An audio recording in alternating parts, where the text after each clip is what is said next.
အားလုံးပဲမင်္ဂလာပါ Restorative ဖတ်ကြားခြင်းအစီအစဉ်ကနေအရောက်စီတိုင်းကိုအသစ်တစ်ဖန်ပြန်လည်ကြိုဆိုလိုက်ပါတယ်ဒီကနေ့ကတော့2026ခုနှစ်မေလ23ရက်နေ့ဗုဒ္ဓဟူးနေ့ဖြစ်ပါတယ်ဒီကနေ့ခွန်အားရွယ်ရွေးချယ်ထားတဲ့ခေါင်းစဉ်ကတော့ကိုတော်ဤဖျားဖြစ်ခြင်းဆိုင်ရာငင်းပယ်ရန်မရှိသောတေချာခိုင်မာမှုရွေးချယ်ထားတဲ့တမန်ကျမ်းပိုက်ကတော့တယောခန်းကြီး9ခန်းငယ်20ဖျားသခင်ဤသားတော်သည်ကြွလာ၍မှန်သောဖျားသခင်ကိုတိသောဉာဏ်ကိုငါတို့အားပေးတော်မူသည်ကိုလည်းငါတို့သိကြ၏မှန်သောဖျားသခင်၌၎င်းသားတော်ယေရှုခရစ်၌၎င်းငါတို့သည်တည်လျက်ရှိကြ၏ထိုသူသည်မှန်သောဖျားသခင်ဖြစ်တော်မူ၏ထာဝရအသက်လည်းဖြစ်တော်မူ၏အကယ်၍သခင်ယေရှုသည်ဤလောက၌ရှိစဉ်ကိုတော်ကိုကိုယ်တိုင်ကိုယ်ကြတွေ့မြင်ခဲ့ရပါကချက်ချင်းဆိုသလိုကိုတော်ကိုမှတ်မိသိရှိပြီးချစ်ခင်မျက်နှိုးကြမည်ဟုလူအများကယူဆတတ်ကြသည်သို့တော်ကျမ်းစာဖော်ပြချက်အရအံ့ဩဖွယ်ရာတစ်ခုကိုတွေ့ရှိရသည်မှာကိုတော်နှင့်မျက်နှာချင်းဆိုင်တွေ့ဆုံခဲ့သူများသည်ပင်ကိုတော်အားအလိုအလျောက်ယုံကြည်ခဲ့ကြသည်မဟုတ်ပေဖာရိရှဲများဇဒုကင်များနှင့်ကျမ်းပြုဆရာတို့သည်ကိုရော၏အမှုတော်ဆောင်ခြင်းကိုစောင့်ကြည့်ခဲ့ကြပြီးကိုရော၏ဟောပြောချက်များကိုကြားနာကာနမိတ်လက္ခဏာများကိုလည်းမျက်မြင်ကိုတွေ့ကြုံတွေ့ခဲ့ရတော့လေကိုရောမြည်သူမြည်ဝါဖြစ်ကြောင်းမေရှိယဖြစ်ကြောင်းကိုမူလက်ခံရန်ငင်းပယ်ခဲ့ကြသည်ပရောဖက်ဟေရှာယကပမာဏပြုเสียအစင်းတင့်တယ်ခြင်းမရှိချစ်လိုပွေသောမျက်နှာလက္ခဏာနှင့်မပြည့်စုံဟေရှာယအခန်းကြီး53ခန်းငယ်2ဟုကြိုတင်ဟောကြားခဲ့ပါသည်သခင်ယေရှုသည်လူသားတို့အနေဖြင့်ကိုရော၏ဖျားစာတိတော်ကိုမဖြစ်မနေအတိအမှတ်ပြုရလောက်အောင်ထူးခြားသောပြင်ပရုပ်သွင်လက္ခဏာများဖြင့်ကြွလာခဲ့ခြင်းမဟုတ်ပါထို့ကြောင့်လူအများအပြားသည်ကိုရော၏မိတ်ဆွေချက်များနှင့်ပတ်သက်၍တန်တရာဖြစ်ကာတိုက်မိလဲခဲ့ကြသည်မှာအံ့ဩစရာမဟုတ်ပေ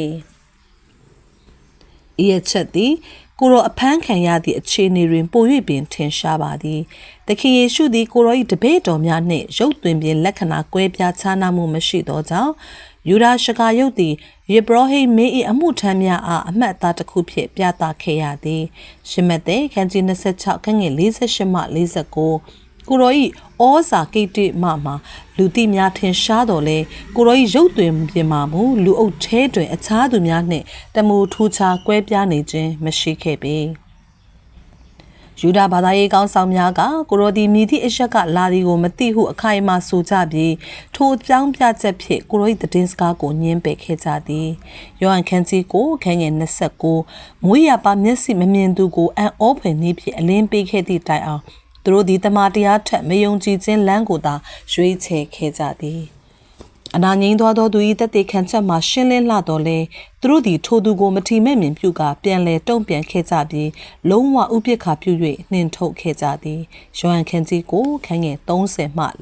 40သို့တော်လည်းသခင်ယေရှုသည်ကိုတော်ကိုယ်တိုင်မိန့်ဆိုခဲ့သည့်အတိုင်းအမှန်စင်စစ်ဖျားသခင်၏သားတော်ဖြစ်ပါသည်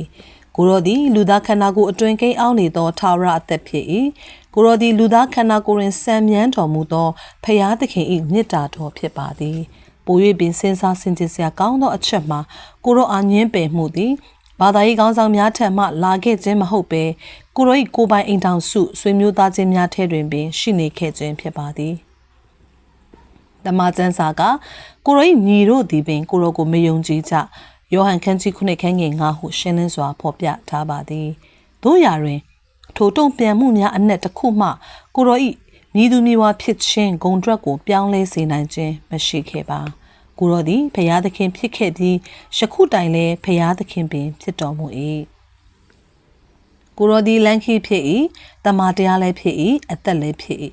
လူခတ်သိန်းကိုအလင်းပေးသောစစ်မှန်သောအလင်းတော်လည်းဖြစ်တော်မူ၏ခရစ်တော်၏မှန်တရားသည်ပြင်ပမှမြင်ရသောအသွင်ပြင်များပေါ်တွင်တည်ဆောက်ထားခြင်းမဟုတ်ဘဲ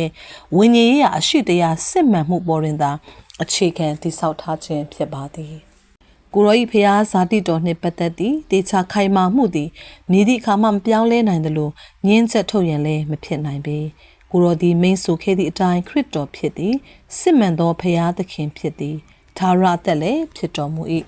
သင်ဒီကိုရောကိုဝိညာဉ်တော်၏ဖွင့်ပြချက်ဖြင့်သိရှိနားလည်သောအခါသင်၏ယုံကြည်ချက်သည်ခိုင်မာလာမည် သင်၏သက်ဝင်ယုံကြည်မှုသည်မလုံးမရှက်တည်ကြည်လာမည်ဖြစ်ပြီးသင်၏သက်တာသည်လည်းကိုရော၏အရှင်သခင်ဖြစ်ခြင်းကိုဖော်ပြနေသောသက်ရှိထင်ရှားသက်သေခံချက်တစ်ခုဖြစ်လာပါလိမ့်မည်ဒီကနေ့အတွက်ထရွေးလေးလာရဲ့သမာကျမ်းပိုင်များကတော့ရှင်ယောဟန်ခန်းကြီး1ခန်းငယ်10မှ17ရှင်ယောဟန်ခန်းကြီး9ခန်းငယ်9နဲ့ရှင်ယောဟန်ခန်းကြီး9ခန်းငယ်29မှ30ဖြစ်ပါတယ်အခုဆက်လက်ပြီးတော့ဆုတောင်းခြင်းကိုကျွန်မရဲ့နောက်ကနေစိတ်နှလုံးအကျွမ်းမဲ့ဖြစ်ကျေးဇူးပြုပြီးတော့လိုက်ဆိုပေးပါချစ်တော်မူသောအဖကိုရော၏ဝိညာဉ်တော်အားဖြင့်ကျွန်တော်နှလုံးသားထဲတွင်ခရစ်တော်ကိုထင်ရှားစေတော်မူသောကြောင့်ကျေးဇူးတော်ကိုချီးမွမ်းပါ၏အရှင်ယေရှုခရစ်တော်သည်မြည်သူမြည်ဝါဖြစ်သည်ဟုသောတမန်တရား၌ကျွန်ုပ်ယုံကြည်ခြင်းသည်အမြင့်တွင်ခိုင်ခန့်လျက်ရှိပါ၏ကိုရော၏ရှင်သခင်ဖြစ်ခြင်းနှင့်ဖျားဖြစ်ခြင်းဟုသောတေချာရေးရာသည်အတိတရား၌ကျွန်ုပ်ရှောက်လန်းပါ၏ကျွန်ုပ်ယုံကြည်ခြင်းသည်အာသစ်လောင်ခြင်းကိုခံရ၍ကျွန်ုပ်အသိဉာဏ်သည်လည်းပွင့်လင်းလျက်ရှိပါသည်ဤတမန်တရားကိုရဲရင်စွာသက်သေခံသူတဦးအဖြစ်ကျွန်ုပ်အသက်ရှင်ပါ၏သခင်ယေရှုခရစ်တော်၏နာမတော်မြတ်၌အာမင်ဒီကနေ့ဖတ်ရှုသွားသော Restorative အားဖြင့်အသစ်တစ်ပံခွန်အားရမယ်လို့ယုံကြည်ပါတယ်အရောက်စီတိုင်းကိုဘုရားသခင်ကောင်းချီးပေးပါစေ